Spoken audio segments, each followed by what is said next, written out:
Bonsoir, bienvenue à tous. Nous allons procéder avec le point 4, reconnaissance des territoires. C'est dans un esprit de réconciliation que le Conseil scolaire Franco-Sud reconnaît que nous vivons et travaillons sur le territoire ancestral et traditionnel des peuples de la Confédération Blackfoot Niitsitapi. Le traité 7 des peuples Blackfoot inclut les Premières Nations Kainai, Piikani, Siksika, Tsuut'ina et Stoney Nakoda. Nous tenons aussi à souligner que la nation métisse de la région 3 a également établi sa demeure sur ce territoire. Nous exprimons notre gratitude aux nombreuses personnes des Premières Nations métisses et inuites qui ont vécu sur ces terres et en ont pris bien soin pendant plusieurs générations avant nous. Ici, point 5, approbation de procès-verbaux. Est-ce qu'il y a des changements à faire pour les divers procès-verbaux à adopter? Vas-y, Yannick. Réunion ordinaire du 19 mars 2024. On avait eu une discussion à propos des ondes et ça avait été mentionné que ça allait être marqué dans le procès-verbal. J'ai vérifié la vidéo et c'était à 26-14 qui a mention comme de quoi qu'on allait envoyer un message au sous-comité pour faire la révision des Brigitte? La seule raison que ça avait été omis, c'est qu'il avait aussi mentionné qu'on l'avait déjà inclus au procès-verbal précédent. C'était pour ça qu'on l'avait. On n'avait pas parlé avant. Dans une réunion antérieure. OK. Ben, si c'est correct. C'est vrai que ça soit. OK. Donc, c'est quel point précisément? C'était le point 7.3a. Et puis, ça de quelle réunion, juste la première? 19 mars, réunion ordinaire. OK. 19 mars? Oui. Point 7.3a. OK. Il y avait une mention, une confirmation par la présidence de la secrétaire corporative que ça allait être noté dans le procès-verbal. L'étude des élections, l'étude des aires électorales va être envoyée au comité. Exact. Merci. OK. Est-ce qu'il y avait d'autres choses à rajouter, d'autres modifications? OK, parfait. Alors, est-ce que quelqu'un peut proposer l'adoption des procès-verbaux, des 4 procès-verbaux? Yannick propose, tous en faveur? OK, merci. Ensuite, point 6, adoption de l'ordre du jour. Est-ce qu'il y a des ajouts ou quelque chose à... Est-ce qu'il y a des changements à faire à l'ordre du jour? C'est là qu'on sort des rapports. C'est à ce moment-ci qu'on demande s'il y a des rapports de résolution en bloc qu'on demande à les sortir. Brigitte? Non, on peut juste adopter l'ordre du jour. C'est la résolution en bloc des rapports qu'on sort le rapport ou à l'heure du jour? Il y a deux possibilités. Fait qu'on peut le faire un ou l'autre. On peut le faire au début à l'adoption de l'ordre du jour ou bien rendu à ce point-là. OK. Ah, bon, on peut le faire en bloc, si c'est demandé, c'est sorti. C'est correct. OK. Donc, c'est correct, c'est une bonne question. Alors, est-ce que quelqu'un peut proposer l'adoption de l'ordre du jour? Arnaud propose l'adoption de l'ordre du jour. Tous en faveur? OK. Point 7, résolution en bloc. Est-ce qu'il y a 7.1, rapport de la présidence, 7.2, rapport des conseillers, 7.3, rapport des comités de conseil, 7.4, rapport de l'administration, 7.5, réunion à venir. A. 7.2a. Je pense que c'est celui-là que vous avez mentionné. 7.2a, c'est le rapport de zone 6. Puis le 7.3b. 7.3b, c'est le comité de réaménagement. Puis celui-là, 7.4a, j'aimerais pouvoir discuter avec vous d'une possibilité qui est mentionnée ici, si c'est possible. 7.4a. Oui. OK. Je pense que ça serait celui-là. OK. Alors, à part de sortir ces 3 rapports-là, est-ce que quelqu'un peut proposer l'adoption des résolutions en bloc, peut-être représenter des autres rapports? Excusez, je m'excuse, il y en a un autre qui a une question qui est sortie aujourd'hui en dernière minute. Le 7.4c, le rapport d'infrastructure transport. 7.4c? Oui.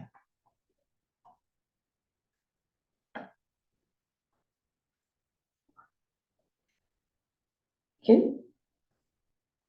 Alors, on part des 4 rapports à sortir. Ça va? OK. Arnaud, Yannick, ça va? OK. Alors, est-ce que quelqu'un peut proposer l'adoption des autres rapports en bloc? Yannick propose. Tous en faveur? OK. Maintenant, nous pouvons passer au point 8, 8.1, rapport de la Société des conseillers catholiques. Madame Poulain? Oui, donc nous aussi, ça a été notre première essai avec les rapports en bloc. On n'avait aucun rapport, donc ça a été facile. Mais les points émergents qui ont été soulevés, c'est qu'on en a, suite à la rencontre justement hier avec les MLA, alors, on commence au début. Alberta Catholic School Trustees Association organisait une rencontre avec les MLA de la province, là. Et on a eu des discussions, des rencontres. On était les seuls francophones qui étaient là des 4 conseils. Dans le cadre des discussions, on s'est entendu qu'il y aurait un bénéfice à ce que les conseillers catholiques qui siègent sur les CST se rencontrent ensemble pour voir peut-être un petit peu une stratégie d'approcher l'éducation francophone catholique, les enjeux qui ont été entendus et soulevés pendant la rencontre, comment est-ce qu'on peut les approcher. Donc, on a déjà sollicité nos confrères, c'est des 3 autres conseils francophones et probablement en fin de semaine, ça aurait lieu. Et c'est tout. Moi, je pense que c'était le gros morceau, je pense que c'était ça. On a fait une petite révision aussi des points qui avaient été discutés au niveau de la société. Ah non, c'est ça. De la société catholique, on a eu notre première session de travail.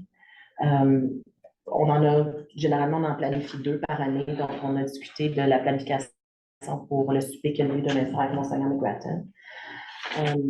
Que je pense que M. Goua participe. On a eu un résumé aussi de la rencontre de Mme Baker avec Monseigneur McGrattan. Et on a discuté aussi des actions ou des informations qu'on allait aller chercher, des actions qu'on allait prendre concernant la présentation qu'on a eue des parents du conseil d'école, de Notre-Dame-des-Monts et Notre-Dame de la Paix concernant leur potentiel de financement des conseils d'école. Est-ce qu'il y a des questions, des commentaires là-dessus? OK, parfait.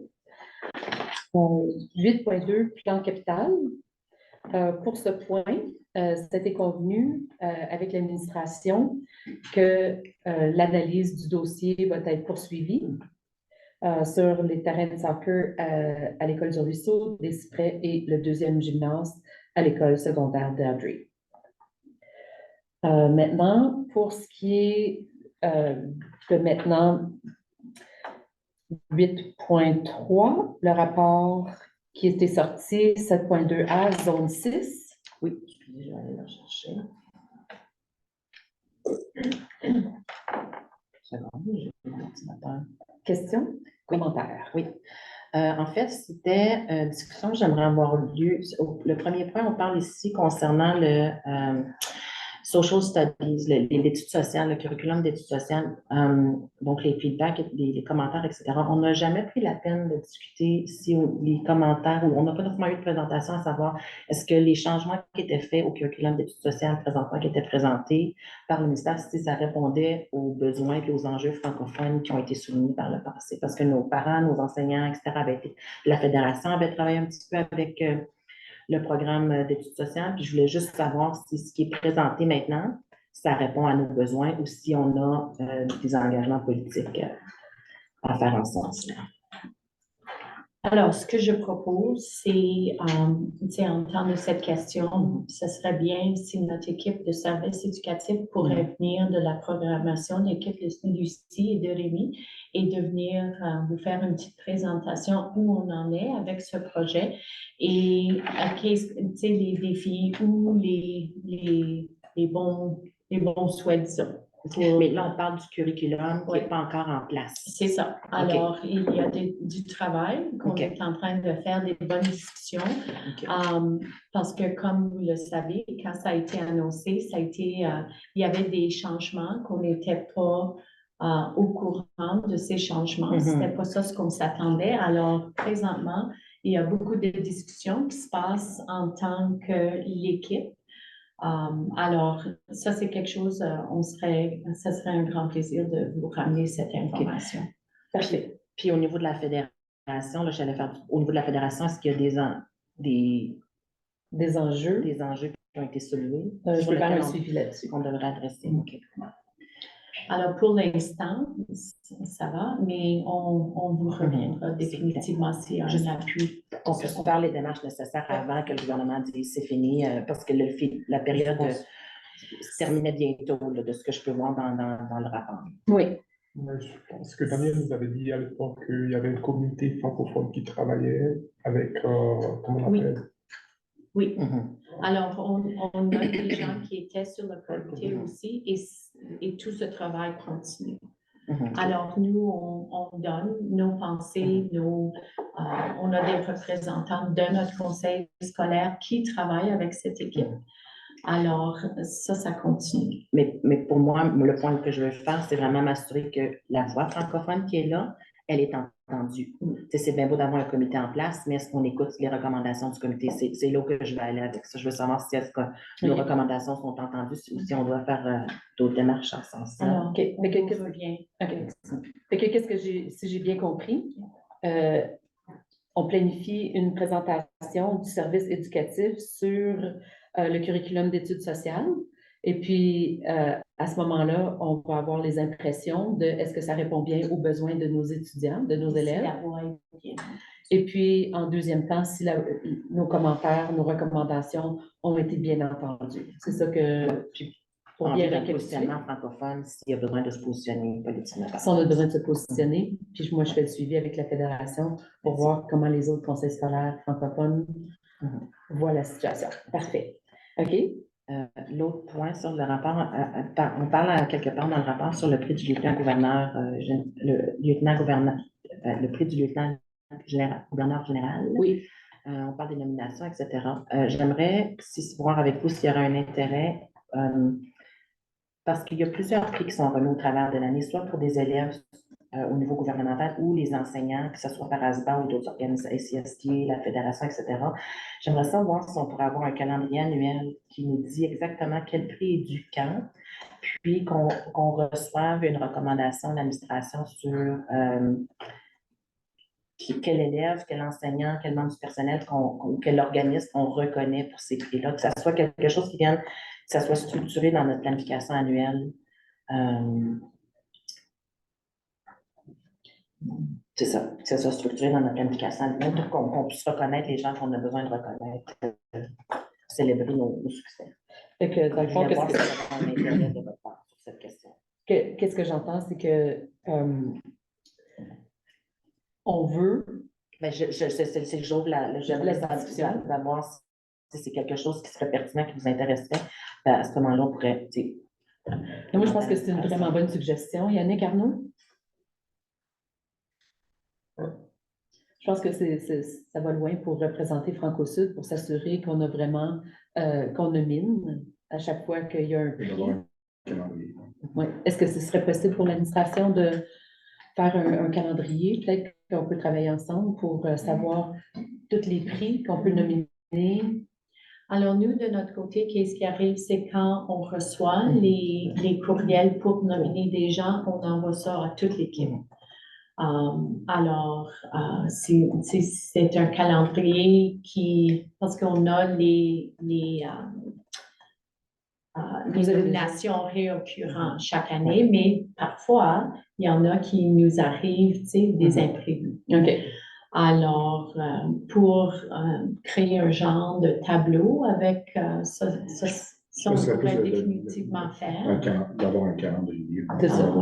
Mais je pense que ce qui est vraiment important, c'est de vous ramener, quand on passe des nominations, et ça, c'est quelque chose, des discussions que, comité de gestion, nous avons déjà commencé à discuter, c'est les soirées ou l'événement de reconnaissance. Okay. Alors, on continue avec ces discussions, on a des suggestions, des propositions à partager avec vous sous peu, là. Et puis, on va voir qu'est-ce que ça a l'air. Mais entre-temps, Oui. Parce que je pense que C'est qu'est-ce que vraiment- j'en... Vas-y. L'idée, c'est vraiment d'être conscient comme conseiller qu'il y a certaines nominations aussi qui peuvent venir de la table du conseil, d'un conseil individuel, de la table du conseil. Et je pense qu'il faut avoir un certain consensus que, par exemple, c'est pas Mme Emel qui fait une nomination pour enseignant, je sais pas quoi, puis là, oups, il y a une autre nomination. Je pense qu'il doit y avoir un certain consensus autour de la table, puis Un de nous, processus. comme conseillers, oui, de venir nous dire, ben cette année, la recommandation de l'administration ou autre pour le prix ça, c'est telle personne. Je pense qu'il y a une valeur ajoutée de reconnaître ces personnes-là, les élèves, les enseignants et autres, les organismes chez nous. Fait que encourager fortement d'avoir des nominations pour tous les prix possibles. Puis nous, comme conseillers aussi, comme je disais, on peut aussi soumettre des nominations, on peut amener des nominations à la table. Donc, c'est un travail, je pense, de partenariat, dépendamment du prix. Il y en a certains que ça serait pas à nous, là, mais c'est ça. Merci. C'est tout. C'est tout pour rapport 6. Zone 6.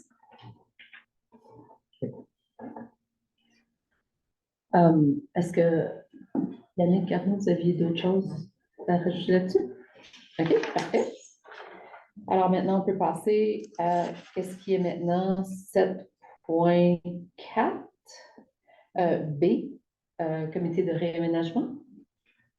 Oui, en fait, un des sujets qui avait été discuté pendant le comité de réaménagement, puis je ne le vois pas dans les notes, mais c'est correct parce que, tu sais, on discute de beaucoup de choses, là, fait que ça n'a pas nécessairement besoin, mais je voulais, avant aussi de tenter le terrain avec vous, avant de peut-être encourager l'administration, faire une recommandation, c'était lorsqu'on a des projets d'infrastructure qui sont mis dans notre plan de démarchage ou quoi que ce soit, qu'on a priorité 1 à 12, là, ou en nom de priorité, c'est d'avoir les stratégies comment je l'écris, les stratégies de consultation communautaire qui soient développées, établies avant. C'est donc quand on a une école, par exemple X, ben, comment est-ce qu'on va consulter la communauté à différentes étapes? Lors du comité, on nous avait présenté en gros ces étapes-là, mais d'avoir un processus plus défini que nous, comme conseillers, on maîtrise. Puis, lorsqu'on se promène dans nos communautés, on peut clairement expliquer, voici le processus qui va arriver dans un processus de construction d'école. Tu sais, on a présentement des plannings, des designs, etc. Donc, tu sais, de définir quand on a une annonce de planning, qu'est-ce qu'on va faire, comme design, construction, qu'est-ce qui va se faire, etc., pour permettre, pour moi, dans le meilleur du monde, là, c'est que lorsqu'on a une communauté où on a une école qui potentiellement va venir dans 5-10 ans ou quoi que ce soit, qu'on sache qu'est-ce que la communauté a besoin, puis qu'on travaille en amont sur aller chercher le financement pour aller répondre à ce besoin-là. Donc, si, par exemple, une communauté manque, je ne sais pas moi, on va aller avec la piscine parce que c'est une piscine, bien, on sait qu'on n'aura pas l'école avant 7-8 ans, mais ça nous donne 7-8 ans pour travailler vers, aller chercher un certain financement pour ces choses-là. Mais je pense qu'on a besoin de comprendre en amont. Oui. OK. Je pense que Monique et moi, on s'apprête à dire pas mal la même chose. On a eu une discussion, ça fait 2 heures, c'est exactement quelque chose que tu veux-tu préciser? Alors, suite à notre rencontre du comité de réaménagement, j'ai déjà rencontré M. Delouf ainsi que M. Bégin. Et nous avons déjà commencé à créer un genre parce qu'il y en existait un déjà aussi un processus, mais à le raffiner. Et ce que je propose, c'est pour l'année 2024-25, au début de septembre, octobre, qu'on vous revient avec cela et qu'on vous fait une petite présentation de genre de voici le processus qu'on prévoit à Franco-Sud, parce que là, on a eu l'occasion dans les dernières journées de participer à des sessions très intéressantes. Et justement, j'ai participé à une session qui parlait de bâtir une nouvelle école et on a entendu des idées très motivantes, disons. Alors, on n'a pas eu le temps encore pour en discuter comme équipe, mais c'est quelque chose qu'on voit de peut-être changer un tout petit peu le processus pour avoir de la consultation, possiblement avant le design. Alors, ça, c'est toutes des Oui. conversations là, à avoir et de revisiter, tu sais, de qu'est-ce qu'il y a présentement, qu'est-ce qu'on Comment on peut aimerait faire. s'améliorer. Ouais. Qui, quand, comment. Mais, tu sais, on est au début, là, alors ça prend des conversations avec l'équipe. Et suite à ça, on pourrait vous revenir avec nos idées et vous donner la chance aussi de participer et possiblement, tu sais, aller un petit peu plus loin avec la consultation de ce processus aussi. Monsieur Bois? Je pense que c'est même une consultation communautaire au sein même de la communauté. Ça fait en même temps, ça permettra de faire la promotion de l'école avec nous. C'était justement ça la présentation qu'on avait entendue aujourd'hui, ce matin. Merci beaucoup. J'aurais juste peut-être une petite chose que j'aimerais voir ajouter dans votre document, dans votre processus de discussion, là, c'est que je pense qu'à un moment donné, maintenant qu'on sait qu'il y a du planning, de design, de la construction, qu'à quelque part là-dedans, on met en place un comité, pas un conseil d'école, mais un comité de parents ou un regroupement de parents ou quoi que ce soit, qui va être un peu comme nos parents champions dans certaines communautés, mais qui vont aussi être le groupe sur place qui potentiellement peuvent aller faire du réseautage parce qu'ils vivent dans la communauté. Parce que quand on construit une école, tu sais, comme je pense par exemple à Silverado, c'est d'avoir des gens sur le terrain qui peuvent aller faire la publicité, ou parler de ça, d'avoir des gens qu'on a formés, qu'on a entraînés, qu'on expliquait ça avec quoi l'école, pour justement, quand on bâtit des nouvelles écoles comme ça, surtout en Calgary, qu'on rentre une masse de nouveaux élèves et non pas qu'on vide partiellement pendant une année ou deux des écoles plus proches, parce que ça crée une inquiétude sur des écoles aux alentours. Je rentrais ça dans le processus. Absolument. Je pense que quand nous allons présenter le processus, que ça va être il va y avoir beaucoup de ces façons de s'y prendre qui vont faire partie de cela. Un petit peu au niveau, quand on parle d'avoir la représentation sur le terrain, je pense qu'une chose que nous, en tant que conseil, qu'on va se demander aussi, je sais que j'ai parlé au niveau des zones, mais par exemple, je vais prendre Airdrie comme exemple. Je demeure là, je représente les gens, je connais les besoins de la communauté. Je sais qu'en septembre l'année prochaine, il y a une réunion organisationnelle. Potentiellement, je peux me retrouver dans une autre école. Moi, un petit peu le message là-dessus, c'est je pense qu'il faut vraiment regarder où il faut trouver quelque chose qui est consistant dans les zones. Qu'on a, pour moi, les aires potentiellement peuvent changer au point où tu as une personne, mettons, qui est à Canmore, mais vraiment Canmore, l'Ouest, ça devient ton terrain de jeu. Comme ça, la communauté savent qui elle est. C'est tout le temps la même personne. Puis c'est la même personne qui peut tout le temps aller passer le même message. C'est sûr qu'ultimement, on a un travail d'équipe à faire, que l'école à Silverado, peu importe, oui, je peux m'impliquer, oui, il y a des choses que je peux apporter, mais il reste que la personne qui est là devrait quand même être la personne qui a le petit bâton, qui est la personne clé. Parce que je dois parler en tant que parent de conseil d'école. D'avoir quelqu'un de nouveau à chaque année qui se présente, à un moment donné, tu ne sais plus à qui aller parler. Fait que tu es tout aussi bien d'avoir une personne qui est tout le temps là. Fait que quelque chose à considérer. Comme quelque chose semblable à ce que nos confrères et consoeurs de Calgary Catholic et CBE ils ont vraiment une zone établie qui représente, qui sont votés dans cette zone-là. C'est à considérer quand ça va être pour le... Une organisation. Ouais. Ben non, dans le fond, avant ça. Potentiellement l'élection. Exact. Exact. OK. Est-ce qu'il y avait quelque chose d'autre à rajouter là-dessus? Non? OK. Alors, je pense qu'on est rendu à 8.5, le rapport de la direction générale. Il y avait quelque chose à sortir de ça? Oui, ben, c'était juste une petite question justement en lien avec Silverado.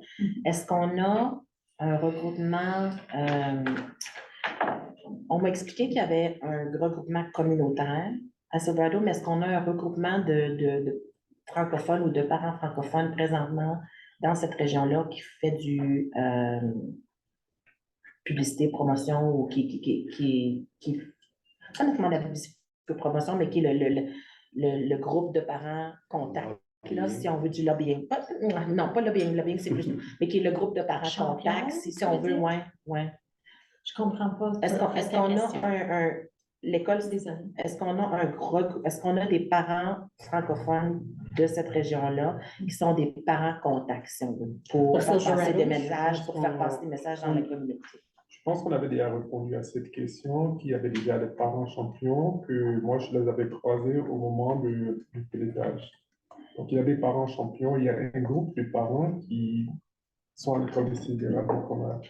Et il y a une même je pense qu'elle travaille au Franco-Sud. C'était ça ma question, c'est des employés ou c'est des... C'est un groupe de parents qui était, je discutais avec eux, et donc c'est une d'entre elles qui m'a dit qu'elle travaille elle-même au Franco-Sud. Au point de départ Voilà, oui. de la construction des décisions de Silverado. Alors, je me penche envers l'équipe qui était ici lors de ces conversations au début de Silverado. Je ne sais pas si tu as quelque chose à ajouter, Mme Bacon. La présidente de la communauté de Silverado est une employée. Oui. Et elle est une porte-parole. Elle était présente au nom de la communauté depuis le départ. Elle était représentante de la communauté de Silverado et non du Franco-Sud. Donc, elle travaille pour nous, elle représentait son chapeau, c'était Silverado. Mais avec un angle francophone, elle ne parlait pas. Elle ne parle pas en notre. Non, elle parle pour nous. Fait qu'il n'y a pas nécessairement favorablement pour le Franco-Sud. On n'a pas nécessairement un bassin présentement de francophones dans cette région-là. C'était un groupe qui était là. Au pilotage, c'était un groupe de francophones qui était là. Informel. Je pense que ça, on s'est ramassés ensemble parce qu'on se soutient, mais c'est pas formé et guidé par le délégateur. Fait que dans un processus de mobilisation de ce groupe-là, ça serait, par exemple, la dame qui est la présidente, ça serait le contact, si on veut, ish. Possiblement. Pour une consultation, on a potentiel ici. OK. On a du monde à consulter. Alors, quand on établit les stakeholders,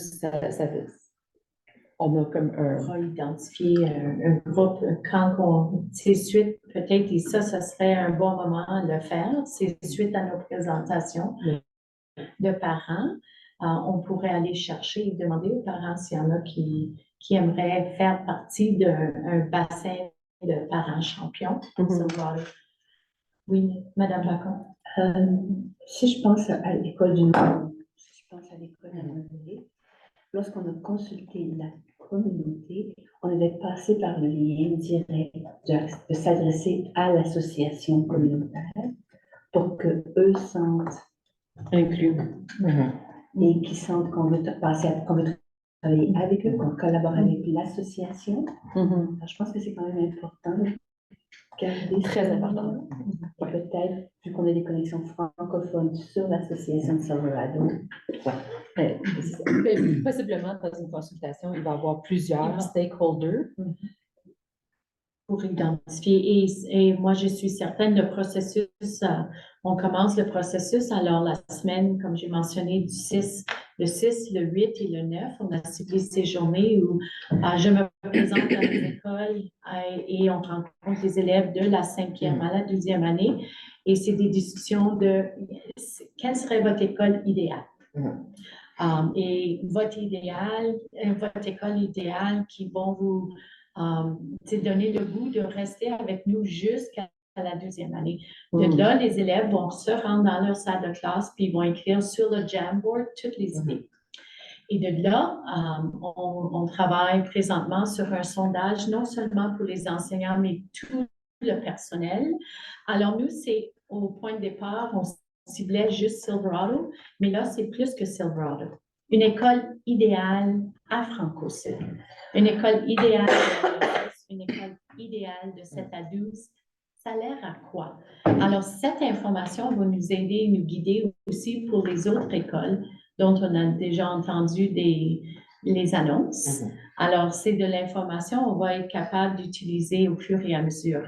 Suite à ça, On a déjà rencontré les directions d'école. Eux, ils nous ont donné 3 scénarios. Alors, l'idée, c'est de prendre toute cette information, présenter ça aux parents et faire un genre de ce qu'on appelle un World Café, tu sais, où il y a des tables avec tous les différents sujets qui ont ressorti des discussions avec les élèves et avec le personnel et avec les directions d'école. Et les parents vont avoir, tu sais, un montant de temps de passer table à table pour donner leurs idées de qu'est-ce qu'eux, ils pensent serait une école idéale à Franco-Sud. Et c'est à ce moment-là, cette soirée-là, que nous allons cibler Silverado. Super intéressant. Alors, Merci c'est beaucoup pour ça, la le- précision. Monsieur le Loire? processus. Moi, j'ai une question parallèle. Silverado s'en vient dans un an. Au niveau des ressources humaines, c'est quand même une grande école. Comment c'est planifié? Est-ce qu'on se prépare à ça? Veux-tu que je continue? Ou ça va? On va faire un genre de timetable. Parce qu'on parle depuis de Oui, ça va. Alors, l'idée, c'est suite à les consultations avec tout le monde impliqué, on espère à la fin de juin d'avoir une excellente idée où on s'en va avec Silverado et de là faire la publicité. Et ça prend un an mettre les choses en place. Alors, nous, au comité de gestion, on continue de cibler. Tu sais, est-ce que ça prend des directions d'école, les adjoints et de travailler de là et avoir des temps précis pour qu'on puisse partager au personnel où sont les temps d'embauche pour cette école. Alors, tout ça, là, ça reste à être déterminé avec notre équipe, le comité de gestion. Incluant les heures de fréquentation. Et ça, c'est où la direction d'école rentre en jeu. Heures de fréquentation, direction? Oui. Oh, tu veux Non, dire heures de fréquentation, oui. ça doit être approuvé par nous. Désolée, moi, je Oui, pensais que tu parlais de les temps, l'heure Ok. d'école. Non, faut pas Désolée. Moi, je Mhm. pensais que tu voulais dire l'heure de fréquentation de l'école. R. Ok. C'est la grille R. Monsieur Harrison? Moi, j'ai pas vu. Non? OK, c'est bon. Merci beaucoup. C'était très intéressant comme explication. Maintenant, je pense qu'on est rendu au point 8.5, infrastructure. Oui, en fait, c'est quelque chose qui a été soulevé aujourd'hui, qui m'a été soulevé aujourd'hui. Concernant l'Edbridge, là, je comprends que M. Delouf n'est pas là, c'est correct, la question peut tenir tout le temps. Quand on a rencontré M. Nerdoff, a spécifié qu'il aimerait, qui est le MLA de l'Edbridge, qui est aussi ministre de, si je me souviens bien, d'énergie, je pense. Il parlait d'éolienne, donc de l'énergie. Tout ça pour dire que M. Nerdoff a une appréciation de la communauté francophone quand même assez importante à l'Edbridge et il aimerait voir la mise en place d'événements communautaires d'envergure plus importants. Et lorsqu'on va, il est très, très impliqué, très engagé dans toute la question du gymnase, il aimerait voir quelque chose d'une certaine envergure. Donc, il parlait d'un carnaval, une cabane à sucre, des choses comme ça. Donc, ça, c'est la première chose. Dans le cadre d'échanges rapides aujourd'hui, ça m'a été soulevé que présentement, le gymnase, le mur gymnase qui est présentement là, c'est un mur qui semble être mitoyen ou un mur jumelé à la Cité des Prairies, qui est le centre communautaire. Et eux semblent avoir des projets d'infrastructure, de modernisation esthétique là, à l'intérieur, faire ce que je comprends, c'est peut-être mettre des demi-bureaux, etc. Mais là, ils sont un petit peu ils semblent ils sont pas au courant du projet de construction. Donc, je voulais savoir si dans le dossier de l'Edbridge, de gymnase, etc., si on va aller consulter les organismes communautaires. À un moment donné, là, on prévoit une rencontre avec eux pour dire ce qui se passe, là, puis pendant la construction, il faut-tu vous sortir, de concerter ce qui se passe, puis de leur expliquer dans le plan qu'on va avoir mis en place, est-ce que ça a un impact sur vous, non? Et justement, j'ai eu la conversation avec la direction de l'école pour nous inviter pour qu'on puisse venir partager où on est rendu avec le gymnase et de partager l'information pertinente à ce point dans le projet. OK. Puis, on va inclure les organismes, l'organisme partenaire, la cité, je pense que c'était des prairies que ça s'appelle. Fait que les partenaires potentiels dans l'édifice. OK. Juste à noter, le gymnase à Lethbridge a suscité beaucoup d'intérêt de la part Monsieur ministre Nerdolf a adoré avoir une mise à jour, puis a dit que ça l'intéressait d'être tenu au courant du développement. Et puis, il a même dit que si jamais il y avait quoi que ce soit qu'il pouvait faire, qu'il était ouvert à discuter. Et puis aussi, Madame Lagrange, ministre Lagrange, tient absolument à être invitée à l'ouverture du gymnase. Je crois que le mérite. Si tu pourrais me parvenir le nom, le premier nom. Absolument. Apprécié. Il faut dire que, juste une petite récapitulation, ministre Lagrange, Adriana Lagrange, ministre de la Santé en ce moment, c'était la ministre de l'Éducation. Puis on l'a chalé énormément pour le gymnase à Lethbridge. Disons qu'elle nous connaît tous par notre premier nom. Et puis, elle se sent très investie. Et puis, très heureuse que ça sent bien. Oui, très heureuse. Puis, elle aimerait ça faire partie de la célébration, n'importe où ce qui est rendu dans ce temps-là. Fait que j'ai dit que ça pourrait être arrangé. C'est tout. Merci. Oui. Merci de votre patience. Oui. Est-ce qu'il y avait quelque chose d'autre du point de vue infrastructure? Non? OK. Alors, ceci conclut tout ce qu'on avait pour le point 8. Alors, tous les points de la réunion de ce soir ont été couverts. Alors, nous pouvons clore la réunion à 19h11.